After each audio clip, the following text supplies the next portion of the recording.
La llamada de Cthulhu. De H. P. Lovecraft. Capítulo 1. No hay en el mundo fortuna mayor, creo, que la incapacidad de la mente humana para relacionar entre sí todo lo que hay en ella. Vivimos en una isla de plácida ignorancia, rodeados por los negros mares de lo infinito, y no es nuestro destino emprender largos viajes. Las ciencias, que siguen sus caminos propios, no han causado mucho daño hasta ahora, pero algún día la unión de esos disociados conocimientos nos abrirá a la realidad, y a la endeble posición que en ella ocupamos, perspectivas tan terribles que enloqueceremos ante la revelación, o huiremos de esa funesta luz, refugiándonos en la seguridad y la paz de una nueva edad de las tinieblas. Algunos teósofos han sospechado la majestuosa grandeza del ciclo cósmico del que nuestro mundo y nuestra raza no son más que fugaces incidentes.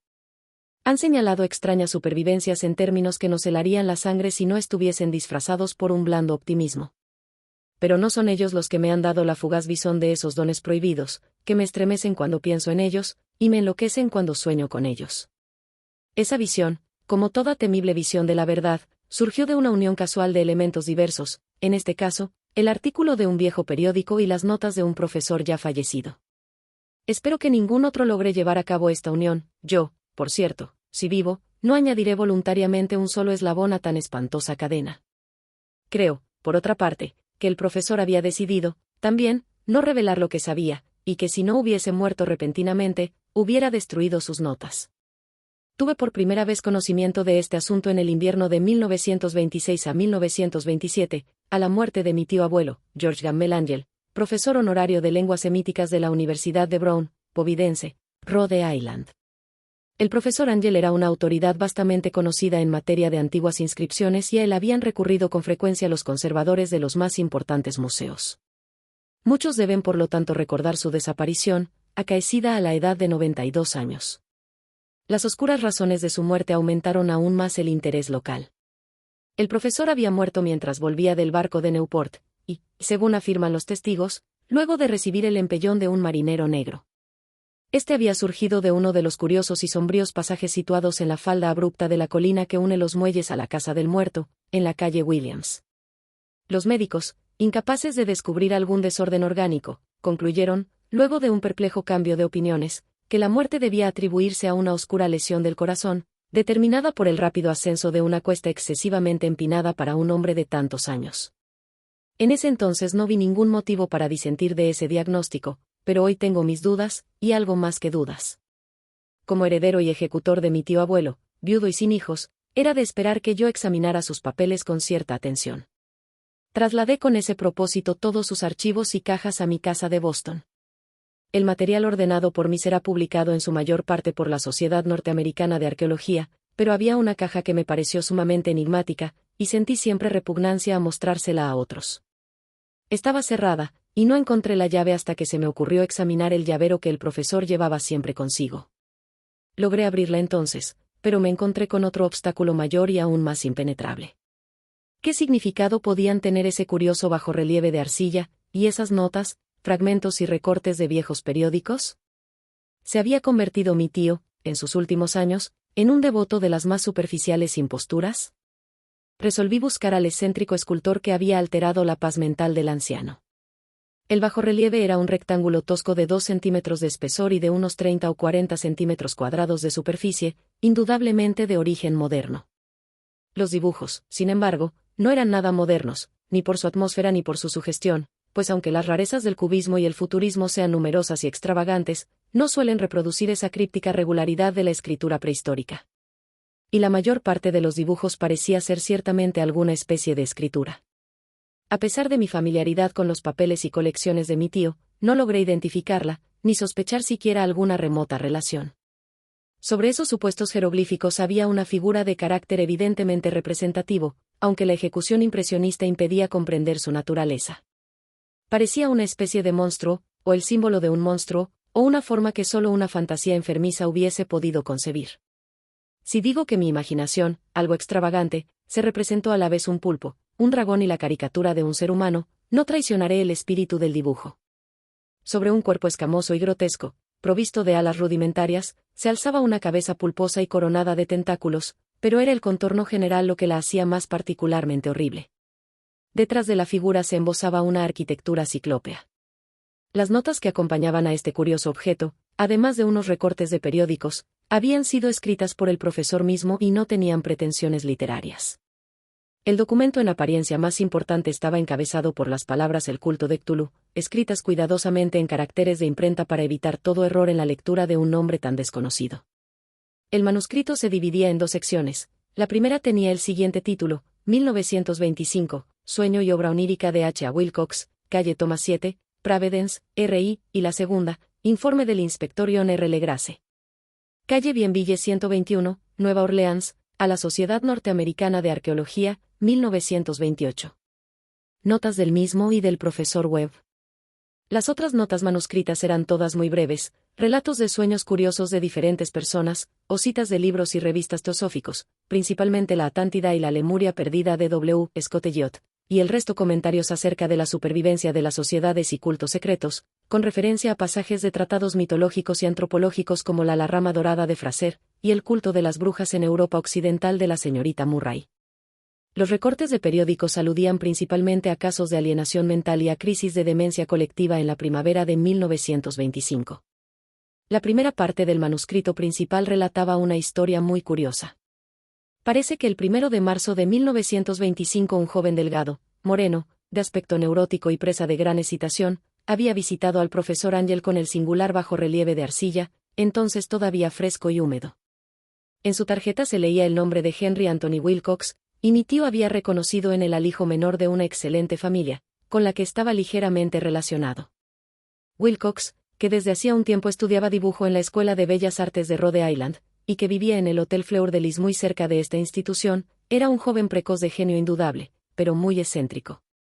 Desde su infancia había llamado la atención por las historias y sueños extraños que se complacía en relatar. Se denominaba a sí mismo, físicamente hipersensitivo, pero la gente seria de la vieja ciudad comercial lo consideraba simplemente raro. No había frecuentado nunca a los de su propia clase y poco a poco había ido retirándose de toda actividad social. Actualmente solo era conocido por algunos estetas de otras ciudades. La Asociación Artística de Providence, deseosa de preservar su conservadurismo, lo había desahuciado. En aquella visita, decía el manuscrito, el escultor había pedido bruscamente la ayuda de los conocimientos arqueológicos de su huésped para identificar los jeroglíficos. El joven hablaba de un modo pomposo y descuidado que impedía simpatizar con él. Mi tío le respondió con sequedad, pues la evidente edad de la tableta excluía toda posible relación con las ciencias arqueológicas. La réplica del joven Wilcox, que impresionó bastante a mi tío como para que la reprodujera palabra por palabra, tuvo ese énfasis poético que caracterizaba sin duda su conversación habitual. «Es nueva, es cierto», le dijo, «pues la hice anoche mientras soñaba con extrañas ciudades, y los sueños son más viejos que la cavilosa Tiro, la contemplativa Esfinge o Babilonia, guarnecida de jardines». Y comenzó a narrar una historia desordenada que, de pronto, despertó en mi tío un recuerdo. El anciano se mostró febrilmente interesado. La noche anterior había habido un leve temblor de tierra, el más violento de los que habían sacudido Nueva Inglaterra en esos últimos años, que había afectado terriblemente la imaginación de Wilcox. Ya en cama, y por primera vez en su vida, había visto en sueños unas ciudades ciclópeas de enormes bloques de piedra gigantescos y siniestros monolitos de un horror latente, que exudaban un limo verdoso. Muros y pilares estaban cubiertos de jeroglíficos, y de las profundidades de la tierra, de algún punto indeterminado, venía una voz que no era una voz, sino más bien una sensación confusa que solo la fantasía podía traducir en esta unión de letras casi imposibles, Tuluftagn. Esta mezcla de letras fue la llave del recuerdo que excitó y perturbó al profesor Angel. Interrogó al escultor con minuciosidad científica, y estudió con intensidad casi frenética el bajorrelieve que el joven había estado esculpiendo en sueños, vestido solo con su ropa de dormir, y temblando de frío. Mi tío culpó a su avanzada edad, dijo Wilcox más tarde, el no reconocer con rapidez los jeroglíficos y el dibujo. Muchas de sus preguntas le parecieron un poco fuera de lugar a su visitante, especialmente aquellas que trataban de relacionar a este último con sociedades y cultos extraños, y Wilcox no pudo entender por qué mi tío le prometió repetidamente guardar silencio si admitía ser miembro de una de las tan innumerables sectas paganas o místicas. Cuando el profesor quedó al fin convencido de que Wilcox ignoraba de verdad toda doctrina o cultos secretos, le suplicó que no dejara de informarle acerca de sus sueños. Este pedido dio sus frutos, pues a partir de esa primera entrevista el manuscrito menciona las visitas diarias del joven y la descripción de sorprendentes visiones nocturnas cuyo tema principal era siempre unas construcciones ciclópeas de piedra, húmedas y oscuras, y una voz o inteligencia subterránea que gritaba una y otra vez, en enigmáticos y sensibles impactos, algo indescriptible. Los dos sonidos que se repetían con más frecuencia eran los representados por las palabras Cthulhu y Relie. El 23 de marzo, continuaba el manuscrito, Wilcox faltó a la cita. Una investigación realizada en el hotel reveló que había sido atacado por una fiebre de origen desconocido y que lo habían llevado a la casa de sus padres, en la calle Waterman. Se había puesto a gritar en medio de la noche, despertando a varios artistas que vivían en el mismo hotel, y desde entonces había pasado alternativamente de la inconsciencia al delirio. Mi tío telefoneó enseguida a la familia, y desde ese momento siguió de cerca el caso, yendo a menudo a la oficina del Dr. Toby, en Sire Street, médico de cabecera del joven. La mente febril de Wilcox alimentaba, aparentemente, extrañas imágenes. El doctor se estremeció al recordarlas. No solo incluían una repetición de los sueños anteriores, sino también una criatura gigantesca, de varios kilómetros de altura, que caminaba o se movía pesadamente. Wilcox nunca lo describía en todos sus detalles, pero las pocas e incoherentes palabras que recordaba el Dr. Toby convencieron al profesor de que aquel era el monstruo que el joven había intentado representar. Cuando Wilcox se refería a su obra, añadió el doctor, caía enseguida, invariablemente, en una especie de letargo. Cosa rara, su temperatura no estaba nunca por encima de lo normal, sin embargo, su estado se parecía más al de una fiebre violenta que al de un desorden del cerebro. El 2 de abril a las 3 de la tarde, la enfermedad cesó de pronto.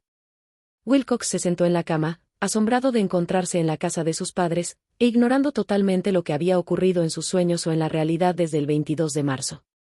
Como el médico declarara que estaba curado, a los 3 días volvió a su hotel. Pero ya no le fue de ninguna utilidad al profesor Angel.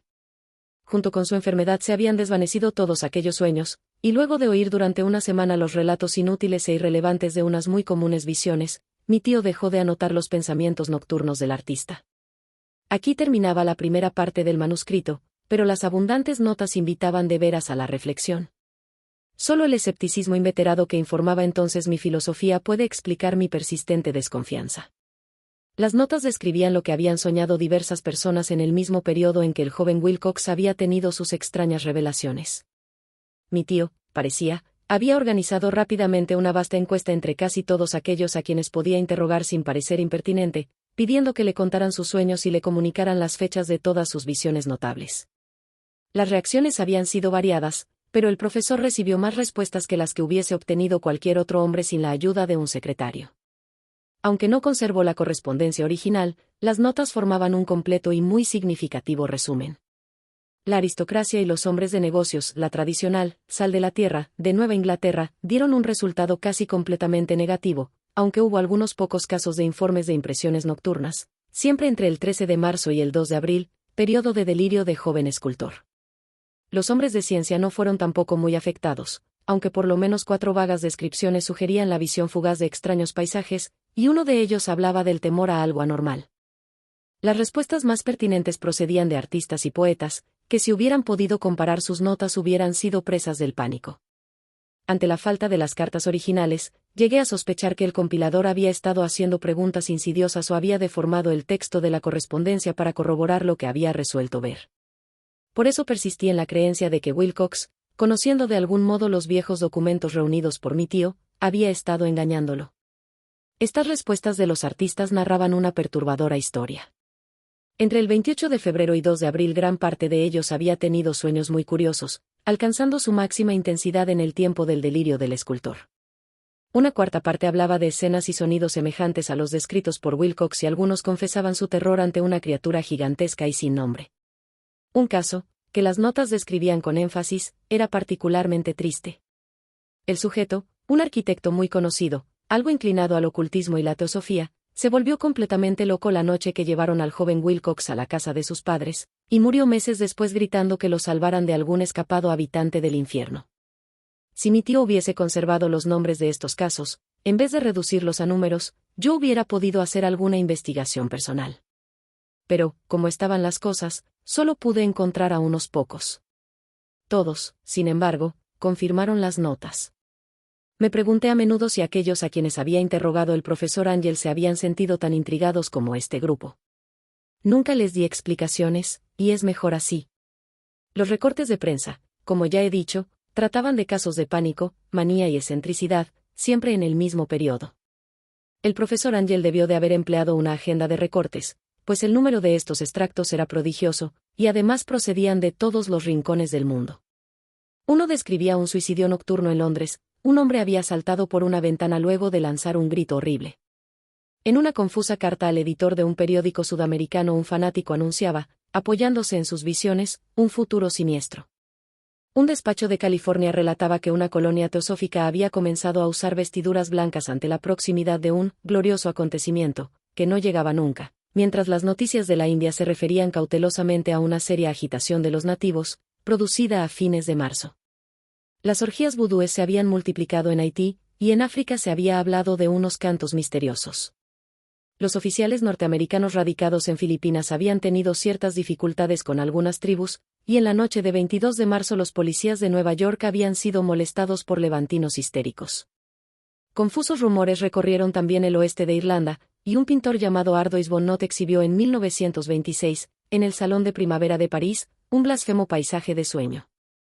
En los asilos de alienados los desórdenes fueron tan numerosos que solo un milagro logró impedir que el cuerpo médico advirtiera curiosas semejanzas y sacara apresuradas conclusiones. Una rara colección de recortes, de veras, apenas concibo hoy el crudo racionalismo con que los hice a un lado. Pero quedé convencido de que el joven Wilcox había tenido noticias de unos sucesos anteriores mencionados por el profesor. Capítulo 2. Los sucesos anteriores por los que mi tío diera tanta importancia al sueño del escultor y al bajorrelieve eran el tema de la segunda mitad del largo manuscrito. Ya una vez, parecía, el profesor Ángel había visto los odiosos contornos del monstruo anónimo, había meditado sobre los desconocidos jeroglíficos, y había oído las sílabas que solo la palabra Cthulhu podía traducir. Todo esto en circunstancias tan sobrecogedoras que no es raro que persiguiese al joven Wilcox con preguntas y ruegos. Esta experiencia anterior había ocurrido 17 años antes, en 1908, mientras la Sociedad Norteamericana de Arqueología celebraba su consejo anual en Saint Louis. El profesor Ángel, por su autoridad y sus méritos, había desempeñado un papel importante en todas las deliberaciones, y a él se acercaron varios profanos que aprovechaban la oportunidad de la convocatoria para hacer preguntas y plantear problemas. El jefe de ese grupo no tardó en convertirse en centro de atracción de todo el Congreso. Era un hombre de aspecto muy común, mediana edad, y que había hecho el viaje de Nueva Orleans a Saint Louis en busca de cierta información que no había podido obtener en su distrito. Se llamaba John Raymond Legrasse y era inspector de policía. Traía consigo el objeto de su viaje, una estatuita de piedra, repugnante y grotesca, muy antigua aparentemente, cuyo origen no había logrado determinar. No debe creerse que el inspector Legrasse se interesara por la arqueología. Todo lo contrario, su deseo de instruirse tenía como único origen razones puramente profesionales. La estatuita, ídolo, fetiche o lo que fuese, había sido capturada meses antes en los pantanos boscosos del sur de Nueva Orleans, en el curso de una expedición contra una presunta ceremonia vudú. Tan singulares y odiosos eran los ritos, que la policía comprendió que se hallaba ante un culto totalmente ignorado, e infinitamente más diabólico que los del vudú. Los confusos e increíbles relatos arrancados por la fuerza a los prisioneros nada informaron sobre su posible origen. De ahí el deseo de la policía de consultar a alguna autoridad para identificar así el horrible símbolo, y seguir las huellas del culto hasta sus fuentes. El inspector Legrasse no había esperado que su pedido convocara una impresión semejante. La aparición de la curiosa estatuita bastó para excitar a los hombres de ciencia, y pronto todos rodearon al inspector para contemplar de cerca la diminuta figura cuya rareza y aspecto de genuina y abismal antigüedad abrían perspectivas tan misteriosas y arcaicas. Nadie reconoció la escuela escultórica de la que había nacido la estatua, y sin embargo centenares y hasta miles de años parecían haberse posado en la oscura y verdosa superficie de aquella piedra desconocida. La figura, que los miembros del Congreso pasaron de mano en mano para estudiarla con más minuciosidad, medía de unos 20 a 25 centímetros de altura y estaba finamente labrada. Representaba un monstruo de contornos vagamente antropoides, pero con una cabeza de pulpo cuyo rostro era una masa de tentáculos, un cuerpo escamoso que sugería cierta elasticidad, 4 extremidades dotadas de garras enormes, y un par de alas largas y estrechas en la espalda. Esta criatura, que exhalaba una malignidad antinatural, parecía ser de una pesada corpulencia, y estaba sentada en un pedestal o bloque rectangular, cubierto de indescriptibles caracteres. Las puntas de las alas rozaban el borde posterior del bloque, el asiento ocupaba el centro, mientras que las garras largas y curvas de las plegadas extremidades hacían el borde anterior y descendían hasta un cuarto de la altura del pedestal. La cabeza de cefalópodo se inclinaba hacia el dorso de las garras enormes que apretaban las elevadas rodillas.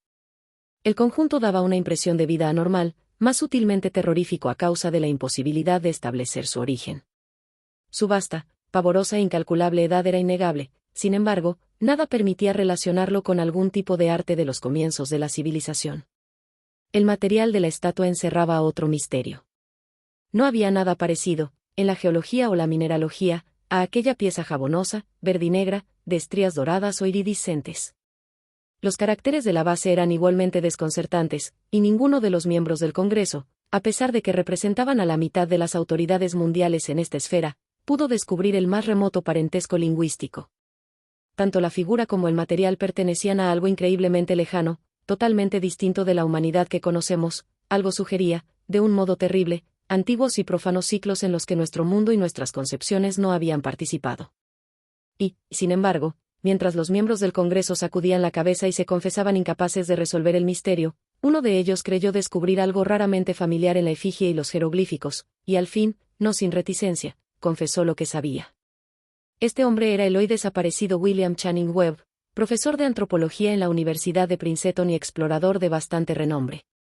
48 años antes el profesor Webb había recorrido Groenlandia e Islandia en busca de ciertas inscripciones rúnicas que hasta ese entonces no había podido descubrir.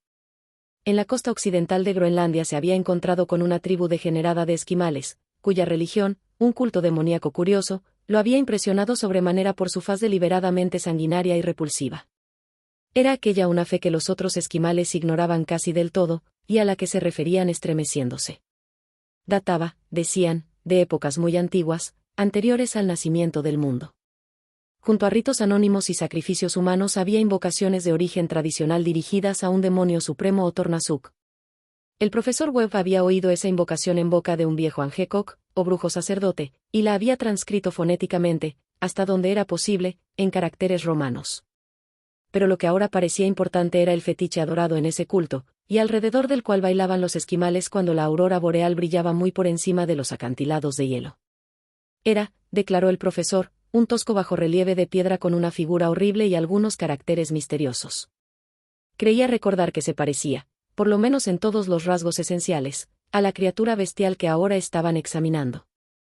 Este relato, recibido con asombro y sorpresa por los miembros del Congreso, pareció excitar al inspector Legrasse, que abrumó al profesor a preguntas. Habiendo copiado una invocación recitada por uno de los oficiantes del pantano, rogó al profesor Webb que tratase de recordar las sílabas recogidas en Groenlandia. Siguió una comparación exhaustiva de todos los detalles y un instante de sombrío silencio cuando el profesor y el detective convinieron en la virtual identidad de las frases. He aquí, en sustancia, la división de las palabras fue establecida de acuerdo con las pausas tradicionales observadas por los oficiantes, lo que el brujo esquimal y los sacerdotes de Luisiana habían cantado a sus ídolos. Legrasse había tenido más suerte que el profesor Webb, pues varios prisioneros le habían revelado el sentido de esas palabras. Era algo así. En su casa de Errelie el fallecido Cthulhu espera soñando. Y entonces, respondiendo a un ruego general, el inspector relató minuciosamente su experiencia con los fieles del pantano. Veo ahora que mi tío dio gran importancia a esa historia. Tenía cierto parecido con las ensoñaciones más extravagantes de los teósofos y los creadores de mitos, y revelaba una asombrosa imaginación de carácter cósmico que nadie hubiese esperado entre parias y vagabundos. El 1 de noviembre de 1907 la policía de Nueva Orleans había recibido un alarmado mensaje de la región pantanosa del sur. Los colonos, gente primitiva, pero de buen natural, descendientes en su mayor parte de Lafite, eran presas del pánico a causa de algo desconocido que había invadido la región durante la noche. Se trataba en apariencia de un culto vudú, pero de una especie más terrible que todo lo que ellos conocían. Desde que el malévolo tam-tam había comenzado a sonar incesantemente en aquellos bosques oscuros donde nadie osaba aventurarse, habían desaparecido varias mujeres y niños. Se habían oído gritos irracionales, chillidos desgarradores y cantos lúgubres, y unas llamas diabólicas habían bailado en la espesura. Los vecinos, añadía el aterrorizado mensajero, no podían soportarlo. En las primeras horas de la tarde 20 policías partieron en 2 carricoches y un automóvil, guiados por el tembloroso colono. Cuando el camino se hizo intransitable abandonaron los vehículos y durante varios kilómetros chapotearon en silencio a través de los espesos bosques de cipreses donde nunca penetraba la luz del día. Raíces tortuosas y nudos malignos de musgo español retardaban la marcha, y de vez en cuando una pila de piedras húmedas o los fragmentos de una pared en ruinas hacían más depresiva aquella atmósfera que los árboles deformados y las colonias de hongos contribuían a crear. Al fin apareció un miserable conjunto de chozas, y los histéricos colonos corrieron a agruparse alrededor de las vacilantes linternas. El apagado golpear de los tam-tams se oía débilmente a lo lejos, la brisa traía muy de cuando en cuando un chillido que helaba la sangre. Un resplandor rojizo parecía filtrarse por entre el follaje pálido, más allá de las interminables avenidas de la noche selvática. A pesar de su repugnancia a quedarse nuevamente solos, todos los habitantes del lugar se negaron a avanzar un solo paso hacia la escena del culto maldito, de modo que el inspector Legrasse y sus 19 colegas tuvieron que aventurarse sin guías por aquellas negras arcadas de horror donde ninguno de ellos había puesto el pie. La región en que ahora entraba la policía tenía tradicionalmente muy mala fama, y en su mayor parte no había sido explorada por hombres blancos. Algunas leyendas se referían a un lago secreto en que vivía una colosal e informe criatura, algo parecida a un pólipo y de ojos fosforescentes, y según los colonos, unos demonios de alas de murciélago salían a medianoche de sus cavernas para adorar al monstruo. Afirmaban que éste estaba allí desde antes que la Salle, de los indios, y aun de las bestias y pájaros del bosque. Era una verdadera pesadilla, y verlo significaba la muerte. Pero se aparecía en sueños a los hombres, y eso bastaba para que éstos se mantuviesen alejados. La orgía vudú se desarrollaba en los límites extremos del área aborrecida, pero aún así el emplazamiento era bastante malo, y eso quizá había aterrorizado a los colonos más que los chillidos o incidentes. Solo la poesía o la locura podían haber reproducido los ruidos que oyeron los hombres de Legrasse mientras atravesaban lentamente el sombrío pantano, acercándose a la luz rojiza y a los apagados tam-tams. Hay una cualidad vocal propia de las bestias, y nada más terrible que oír una de ellas cuando el órgano de donde proviene debería emitir otra. Una furia animal y una licencia orgiástica se exacerbaban allí hasta alcanzar alturas demoníacas con gritos y aullidos estáticos que reverberaban en los bosques tenebrosos como ráfagas pestilentes surgidas de los abismos del infierno. De vez en cuando cesaban los gritos y lo que parecía un coro de voces roncas entonaba la odiosa melopea. Por fin los hombres llegaron a un sitio donde el bosque era menos denso, y se encontraron de pronto en el lugar mismo de la escena. 4 trastabillaron, un quinto perdió el conocimiento, y otros 2 lanzaron un grito de horror que, por suerte, fue apagado por el tumulto salvaje de la orgía. Legrasse roció con agua pantanosa el rostro del hombre desvanecido, y luego todos contemplaron el espectáculo fascinados por el horror. En un claro natural del pantano se alzaba una isla verde de tal vez un acre de extensión, desprovista de árboles y bastante seca. Allí saltaba y se retorcía una horda de anormalidades humanas más indescriptibles que cualquiera de las que hubiese podido pintar un cime o una angarola.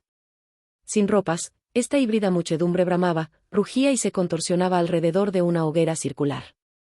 De vez en cuando se abrían las cortinas de fuego y se podía distinguir en el centro un bloque de granito de unos 2,5 metros de alto, en cuya cima, incongruente por su pequeñez, se alzaba la funesta estatuita. En 10 cadalsos instalados a intervalos regulares en un ancho círculo que rodeaba la hoguera, con el monolito como centro, colgaban con la cabeza hacia abajo los cuerpos extrañamente mutilados de los desaparecidos colonos. Dentro de este círculo saltaba y rugía el anillo de fieles, moviéndose de izquierda a derecha en una bacanal interminable entre el círculo de cadáveres y el círculo de fuego. Pudo haber sido solo la imaginación o pudo haber sido un simple eco, pero uno de los hombres, un impresionable español, creyó oír que las invocaciones eran seguidas por unas respuestas antifonales que procedían de un lejano y sombrío lugar, situado en lo más profundo de aquel bosque de leyenda. Este hombre, Joseph de Galvez, a quien más tarde encontré e interrogué, era desbordantemente imaginativo.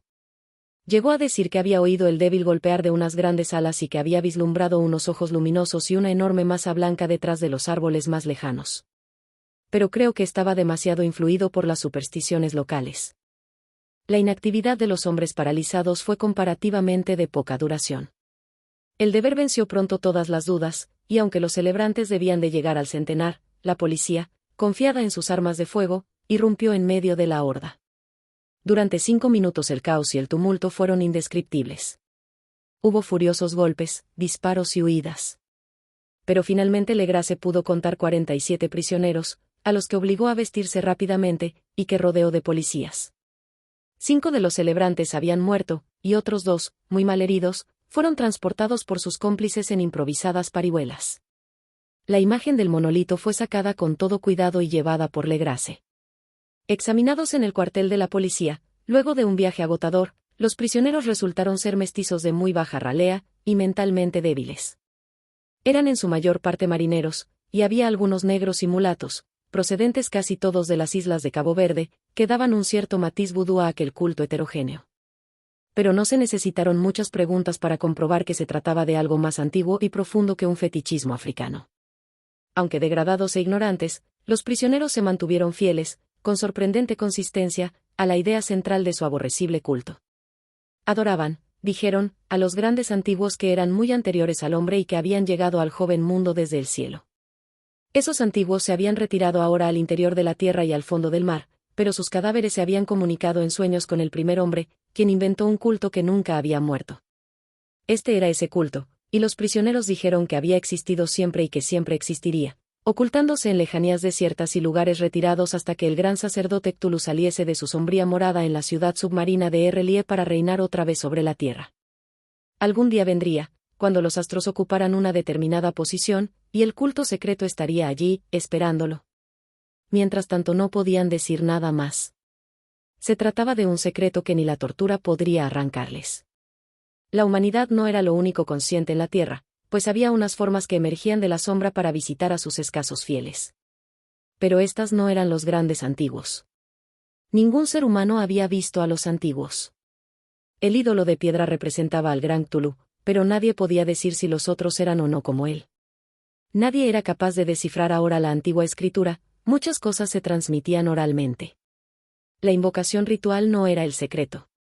Este no se comunicaba nunca en voz alta. El canto significaba, en su casa de Errelie el fallecido Cthulhu espera soñando. Solo 2 de los prisioneros fueron juzgados bastante cuerdos y se les ahorcó, el resto fue enviado a diversas instituciones. Todos negaron haber participado en los crímenes rituales, y afirmaron que los culpables de aquellas muertes eran los alas negras que habían venido hasta ellos desde su refugio inmemorial en el bosque encantado. Pero nada coherente se pudo saber de aquellos aliados misteriosos. Lo que la policía logró obtener salió en su mayor parte de un viejísimo mestizo llamado Castro, quien pretendía haber tocado puertos distantes y hablado con los jefes inmortales del culto en las montañas de China. El viejo Castro recordaba fragmentos de odiosas leyendas que empequeñecían las especulaciones de los teósofos y hacían de nuestro mundo algo reciente y fugaz. En ciclos muy lejanos otros seres habían gobernado la tierra. Habían vivido en grandes ciudades, y sus vestigios podían encontrarse aún, le habían dicho a Castro los inmortales de China, en unas piedras ciclópeas de algunas islas del Pacífico. Habían muerto muchísimo antes de la aparición del hombre, pero había artes que podrían revivirlos cuando los astros volvieran a ocupar su justa posición en los cielos de la eternidad. Estos seres, indudablemente, procedían de las estrellas y habían traído sus imágenes con ellos. Estos grandes antiguos, continuó Castro, no eran de carne y hueso. Tenían forma, no lo probaba acaso esta imagen estelar, pero esa forma no era material. Cuando las estrellas eran propicias iban de mundo en mundo a través del cielo, pero cuando eran desfavorables, no podían vivir. Pero aunque ya no viviesen, no habían muerto en realidad. Yacían todos en casas de piedra en la gran ciudad de Errelie, preservada por los sortilegios del gran Cthulhu para el día que las estrellas y la tierra pudiesen recibir su gloriosa resurrección. Pero en esa época alguna fuerza exterior debía ayudar a la liberación de sus cuerpos. Los conjuros que impedían que se descompusieran impedían también que se moviesen, y los antiguos tenían que contentarse con yacer y pensar en la oscuridad mientras transcurrían millones de años. Conocían todo lo que ocurría en el mundo, pues su lenguaje consistía en la transmisión del pensamiento. En ese mismo instante hablaban en sus tumbas. Cuando, luego de un caos infinito, aparecieron los primeros hombres, los grandes antiguos hablaron a los más sensibles moldeándoles los sueños. Aquellos primeros hombres, murmuró Castro, establecieron el culto con que se adoraba a los ídolos de los grandes antiguos, ídolos traídos de estrellas oscuras en una época infinitamente lejana. Ese culto no moriría hasta que las estrellas volvieran a ser favorables. Los sacerdotes sacarían entonces al gran Cthulhu de su tumba para que reviviese a sus vasallos y volviera a asumir su reinado en la tierra. Ese tiempo sería fácil de conocer, pues entonces la humanidad se parecería a los grandes antiguos, salvaje y libre, más allá del bien y del mal, sin moral y sin ley. Y todos los hombres gritarían y matarían, y gozarían alegremente. Los antiguos, liberados, enseñarían nuevos modos de gritar y matar y gozar, y el mundo entero ardería en un holocausto de libertad y éxtasis. Mientras tanto, el culto, con apropiados ritos, debía conservar el recuerdo de aquellos días antiguos y presagiar su retorno. En los primeros tiempos algunos hombres escogidos habían hablado en sueños con aquellos seres, pero luego algo había pasado. La gran ciudad de piedra de Errelie, con sus monolitos y sepulcros, se había hundido bajo las olas y las aguas de los abismos, con ese misterio primigenio en que nadie había pensado ni siquiera en penetrar, habían interrumpido esas citas espectrales. Pero los recuerdos no morían, y los altos sacerdotes afirmaban que cuando los astros fuesen favorables la ciudad volvería a la superficie. Entonces los viejos espíritus de la tierra, mohosos y sombríos, saldrían de sus subterráneos y propagarían los rumores recogidos allá, en olvidados fondos del océano. Pero de ellos el viejo Castro no se atrevía a hablar. Se interrumpió de pronto y ni la persuasión ni las sutilezas pudieron arrancarle otras informaciones. Tampoco quiso mencionar, curiosamente, el tamaño de los antiguos. En cuanto al culto, afirmó que su centro debía encontrarse en los desiertos intransitados de Arabia, donde Irem, la ciudad de los pilares, sueña aún intacta y secreta. No tenía relación alguna con la brujería europea y solo era conocido por sus miembros. Ningún libro aludía a él, aunque los chinos inmortales decían que en el Necronomicon del árabe loco Abdul al-Azred había un sentido oculto que el iniciado podía interpretar de muy diversas maneras, especialmente en el tan discutido dístico. No está muerto quien puede yacer eternamente, y en épocas extrañas hasta la muerte puede morir. Legrasse, profundamente impresionado, y no poco intrigado, había buscado sin éxito las filiaciones históricas del culto. Castro, aparentemente, había dicho la verdad al afirmar que era un secreto. Las autoridades de la Universidad de Tulán no pudieron arrojar luz alguna sobre el culto o la imagen, y ahora recurría a las mayores autoridades y se encontraba nada menos que con el episodio de Groenlandia del profesor Webb. El ferviente interés que despertó el relato de Legrasse, corroborado por la presencia de la estatuita, tuvo algún eco en las cartas que intercambiaron luego los miembros del Congreso, pero apenas hay alguna mención en el informe oficial. La prudencia es preocupación primordial de aquellos que se enfrentan a menudo a la charlatanería y la impostura. Legrasse prestó durante un tiempo la estatua al profesor Webb, pero a la muerte de este último le fue devuelta, y está desde entonces en su casa. Allí la he visto no hace mucho tiempo. Es de veras algo estremecedor, e indiscutiblemente parecida a la escultura labrada en sueños por el joven Wilcox. No me asombró que mi tío se hubiese excitado con el relato del joven. ¿Qué pudo pensar al saber, ya enterado de la información recogida por Legrasse, que un joven sensible no solo había soñado la figura y los jeroglíficos de las imágenes del pantano y de Groenlandia, sino que también había oído en sueños 3 de las palabras de la fórmula repetida por los maestros de Luisiana y los diabólicos esquimales? Era natural que el profesor Ángel hubiese iniciado instantáneamente una minuciosa investigación, aunque yo en mi foro interno sospechaba que el joven Wilcox había oído hablar del culto, y había inventado una serie de sueños para acrecentar el misterio ante los ojos de mi tío.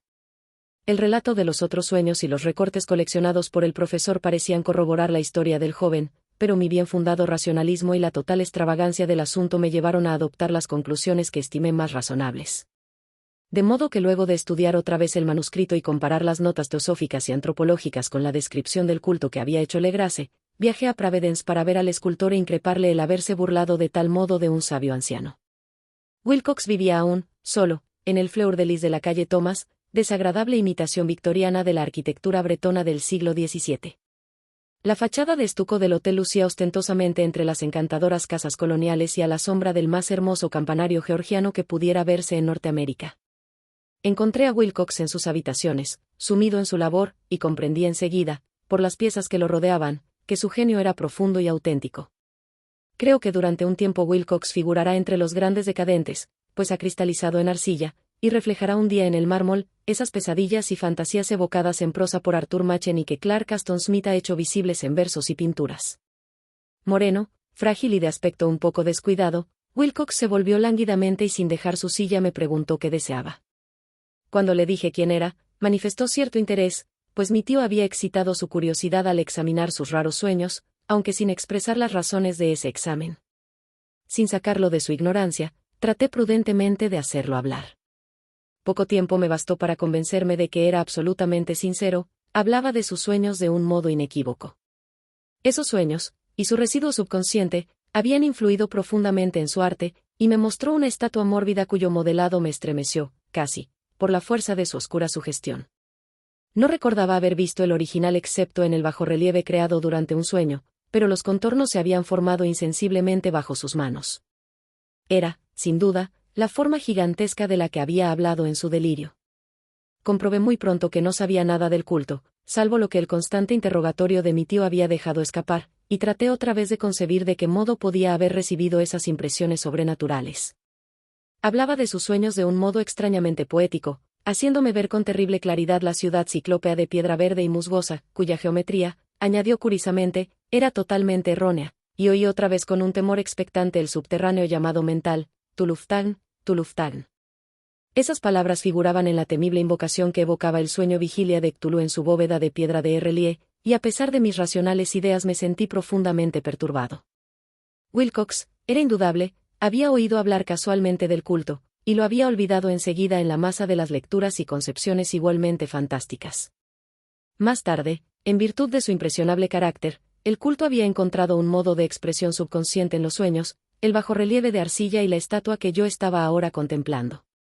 De modo que la superchería había sido involuntaria. El joven tenía unos modales un poco afectados, y un poco vulgares, que me desagradaban de veras, pero yo ya estaba dispuesto a admitir tanto su genio como su honestidad. Me despedí amablemente, y le deseé todo el éxito que su talento prometía. El asunto del culto continuó fascinándome y a veces imaginaba poder adquirir un gran renombre investigando su origen y relaciones. Visité Nueva Orleans, hablé con Legrasse y otros de los que habían participado en aquella vieja expedición, examiné la estatuita y hasta interrogué a los prisioneros que todavía vivían.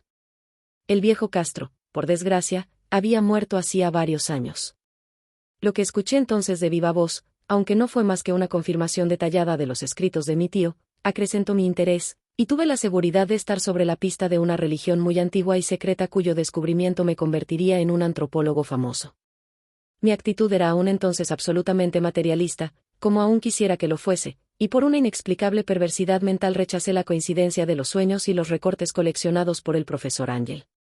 Hubo algo, sin embargo, que comencé a sospechar y que ahora creo saber: la muerte de mi tío no fue nada natural.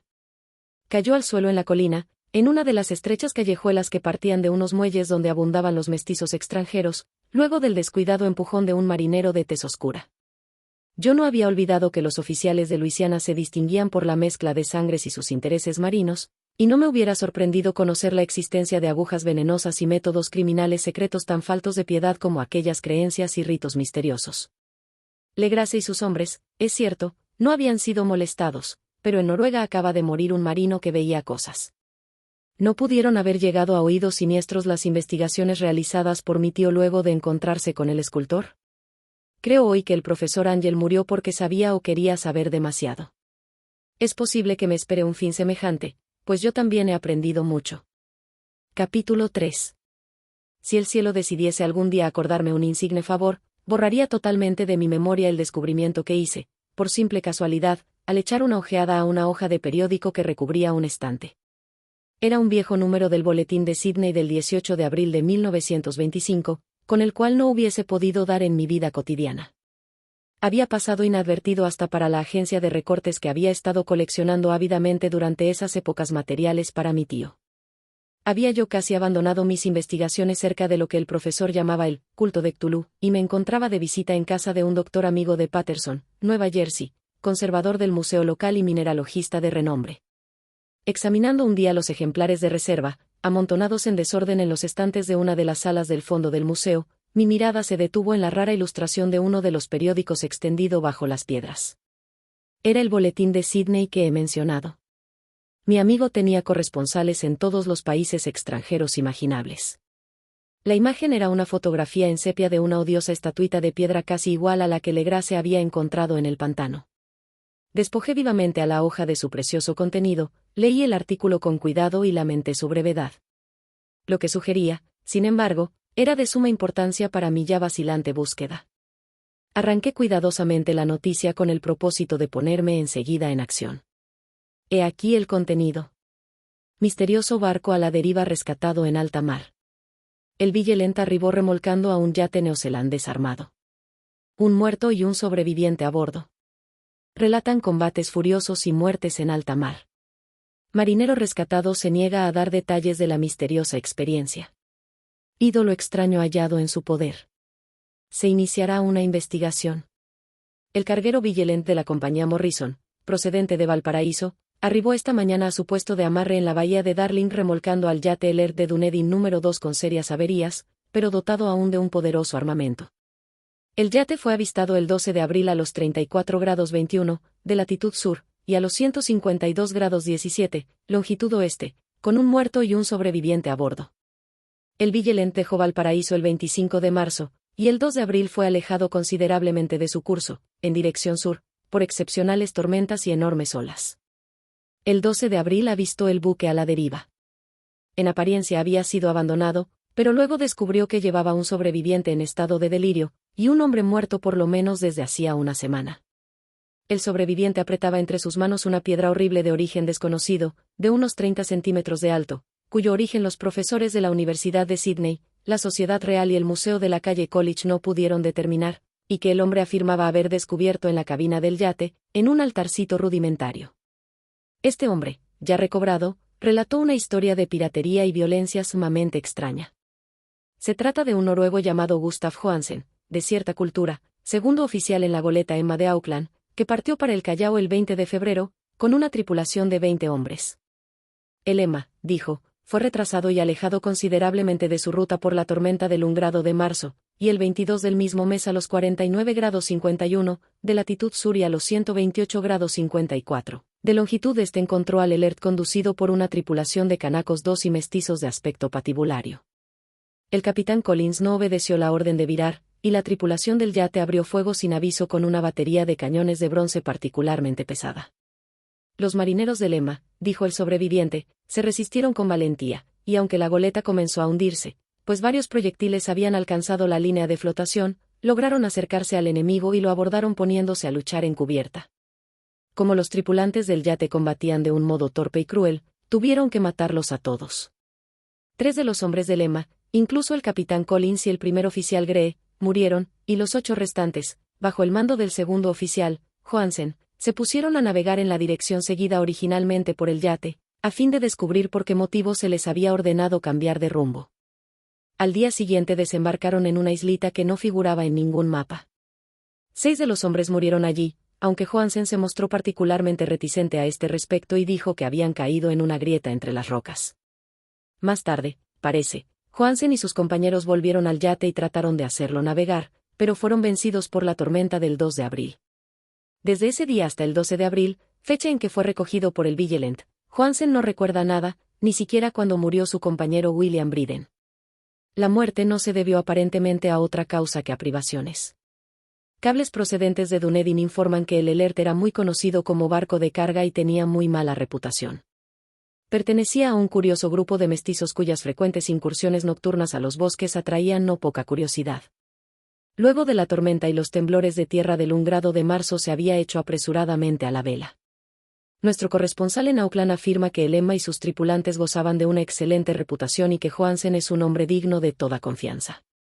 El almirantazgo va a iniciar una investigación sobre este asunto, durante la cual se tratará de convencer a Johansen para que hable más libremente. Esto era todo, además de la diabólica imagen, pero qué pensamientos despertó en mi mente.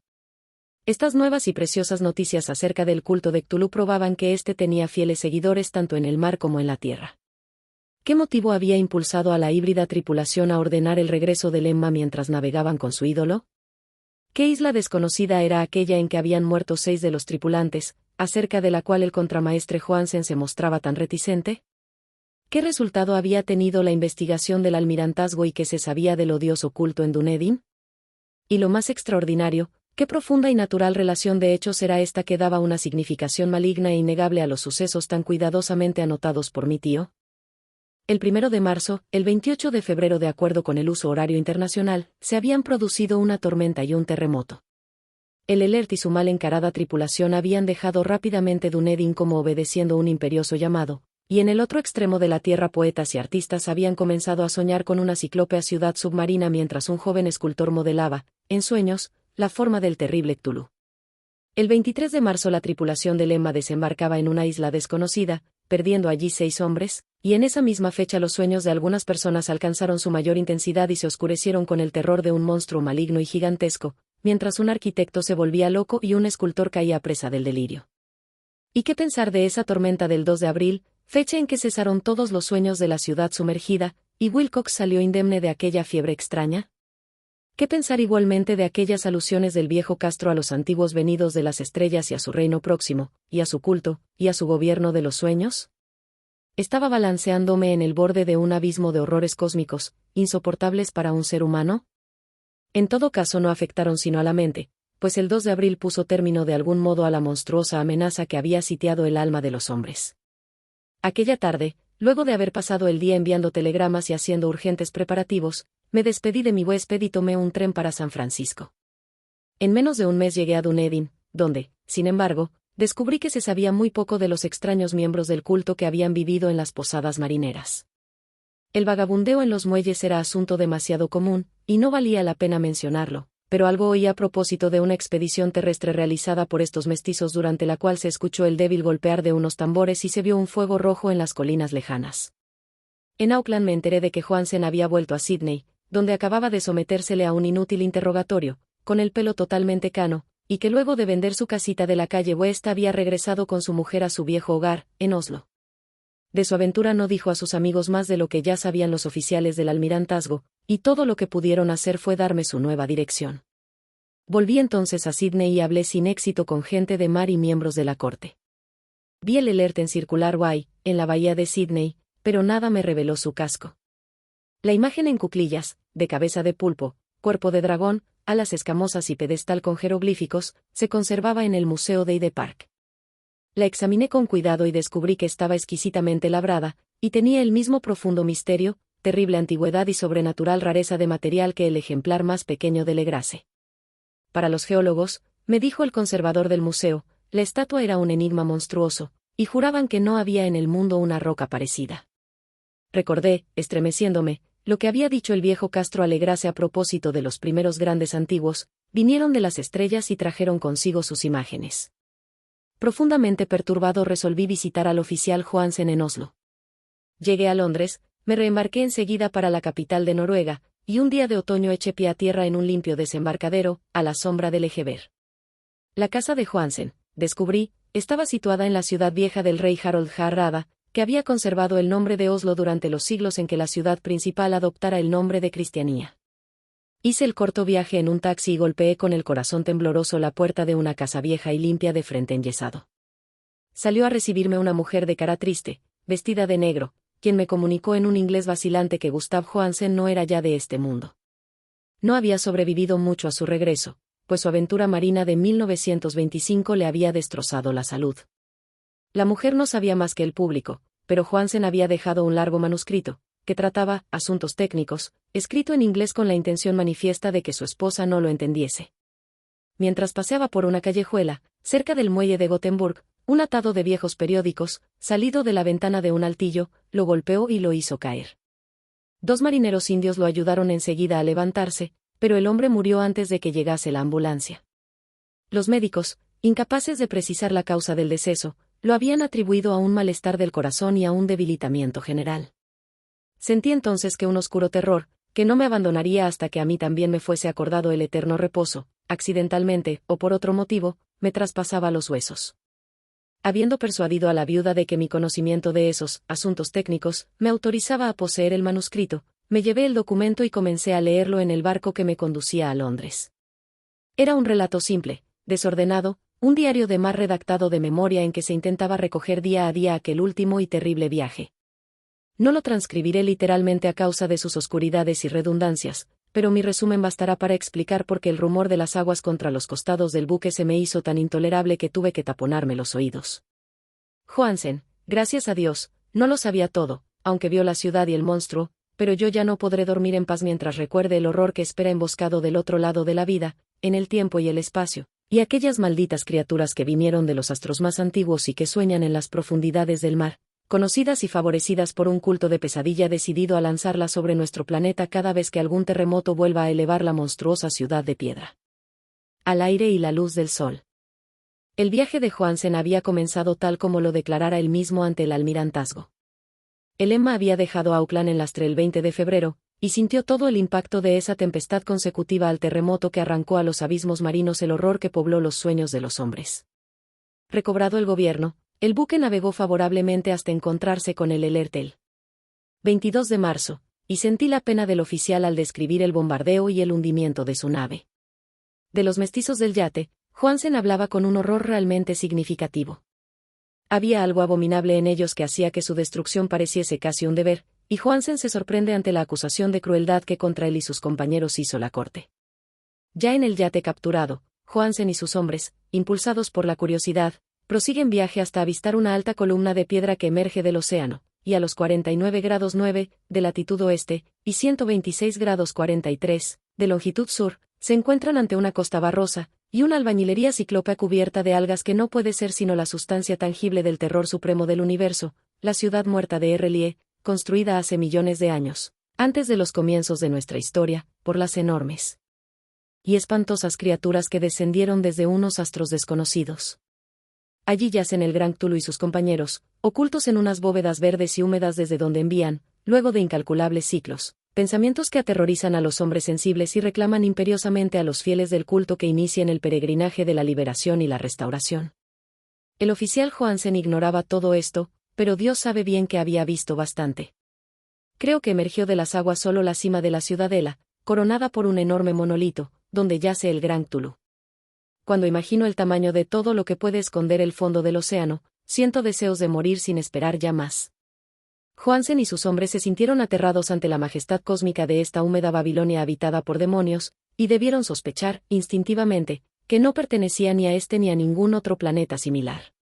En todas las líneas de la estremecida descripción de Johansen se advierte el mismo pavor, ante el tamaño indescriptible de los bloques de piedra verde, ante la altura vertiginosa del monolito labrado, ante la asombrosa identidad de esas colosales estatuas y bajorrelieves con la rara imagen encontrada en la sentina del Elert. Sin conocer el futurismo, Johansen describe, al hablar de la ciudad, algo muy parecido a una obra futurista. En vez de referirse a una estructura definida, algún edificio, se reduce a hablar de vastos ángulos y superficies pétreas, superficies demasiado grandes para ser de este mundo, y cubiertas por jeroglíficos e imágenes horribles. Menciono estos ángulos pues me recuerdan los sueños que me relató Wilcox. El joven escultor afirmó que la geometría de la ciudad de sus sueños era anormal, no euclidiana, y que sugería esferas y dimensiones distintas de las nuestras. Ahora un marino ilustrado tenía ante la terrible realidad la misma impresión. Johansen y sus hombres desembarcaron en la playa de esta monstruosa acrópolis y se treparon, resbalando, por los titánicos y musgosos escalones que ningún ser humano hubiera podido edificar. El sol mismo parecía deformado cuando se lo miraba a través de las miasmas polarizadas que emanaban de esta perversión submarina. Una amenaza tortuosa acechaba en esos ángulos desconcertantes donde una segunda mirada descubría una concavidad donde se había creído ver la convexidad. Todos los exploradores, aun antes de ver algo definido, salvo las rocas, los musgos y las algas, se sintieron presas de un indefinible terror. Todos habrían escapado si no hubiesen temido la burla de los otros, y solo de mala gana se decidieron a buscar vanamente, como comprendieron más tarde, algo que sirviese de recuerdo. Rodríguez, el portugués, fue el primero en llegar a la base del monolito y les gritó a los otros lo que acababa de descubrir. Poco más tarde los hombres contemplaron curiosamente una enorme puerta de piedra labrada con el ya familiar bajorrelieve del pulpo dragón. Se parecía, dice Johansen, a la enorme puerta de un granero. Todos vieron allí una puerta, ya que estaba encuadrada en un umbral, un dintel y dos montantes, pero nadie pudo decidir si estaba situada horizontalmente, como la puerta de una trampa, o algo inclinada, como la puerta exterior de un altillo. Como lo hubiese dicho Wilcox, la geometría del lugar era errónea. Uno no podía estar seguro de que el mar y el suelo fueran horizontales, de modo que la posición relativa de todo el resto parecía variar fantásticamente. Briden presionó sobre la piedra en diversos sitios sin resultado. Luego Donovan palpó con delicadeza los bordes, apretando separadamente cada punto. Subió con lentitud a lo largo de la grotesca moldura de piedra. Puede decirse que subió si se admite que la puerta no era al fin y al cabo horizontal, y los hombres se preguntaron cómo una puerta podía ser tan enorme. Al fin, muy suavemente, muy lentamente, la parte superior del panel comenzó a inclinarse hacia adentro, y todos vieron que la piedra se balanceaba. Donovan se deslizó o trepó de algún modo a lo largo de uno de los montantes, y los hombres se pusieron a observar el curioso retroceso de la puerta monstruosa. En este fantástico mundo de deformaciones prismáticas, la piedra se desplazaba anormalmente en diagonal, despreciando todas las leyes de la materia y la perspectiva. La abertura mostraba una oscuridad casi material. Estas tinieblas tenían realmente una cualidad positiva, pues ocultaban algunas partes de las paredes interiores que debían ser visibles. Al fin surgió de aquella cárcel milenaria algo así como una humareda que oscureció la luz del sol mientras se elevaba hacia el cielo, empequeñecido y arrogado, con la ayuda de sus alas membranosas. El olor que salía de aquellos abismos recién abiertos era insoportable, y Hawkins, que tenía el oído fino, creyó oír allá abajo un sonido chapoteante e inmundo.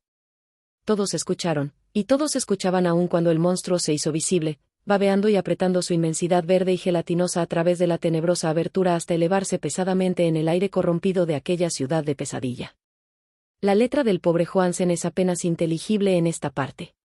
De los 6 hombres que nunca llegaron al barco, cree que 2 murieron simplemente de miedo en aquel instante maldito. El monstruo está más allá de toda posible descripción. No hay lenguaje aplicable a ese abismo de horror inmemorial, a esa pavorosa contradicción de todas las leyes de la materia, la fuerza y el orden cósmicos. Una montaña que caminaba. Dios. Puede extrañar que en el otro lado de la tierra enloqueciese un gran arquitecto, y que en aquel telepático instante la fiebre devorara al pobre Wilcox. El monstruo de los ídolos, el verde y viscoso demonio venido de otros astros, había despertado para reclamar sus derechos. Las estrellas eran otra vez favorables, y lo que un viejo culto no había podido lograr por su voluntad, un puñado de inocentes marineros lo hacía por accidente. Luego de millones y millones de años el gran Cthulhu era libre otra vez. 3 hombres fueron barridos por aquellas patas membranosas antes que nadie tuviese tiempo de volverse. Que descansen en paz, si hay algún descanso en el universo. Eran Donovan, Guerrera y Angstrom. Parker resbaló mientras los otros 3 sobrevivientes se precipitaban frenéticamente en un escenario infinito de rocas verdosas. Johansen jura que fue absorbido hacia arriba por un ángulo que no debía estar allí, un ángulo agudo que se había comportado como si fuese obtuso. De modo que solo Briden y Johansen llegaron al bote, y se dirigieron desesperadamente hasta el Elert mientras la montañosa monstruosidad descendía por los escalones de piedra resbaladiza y se detenía, titubeando, a orillas del agua.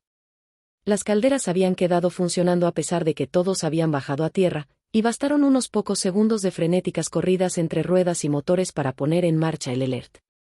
Lentamente, entre los horrores distorsionados de esa escena indescriptible, la hélice comenzó a golpear las aguas.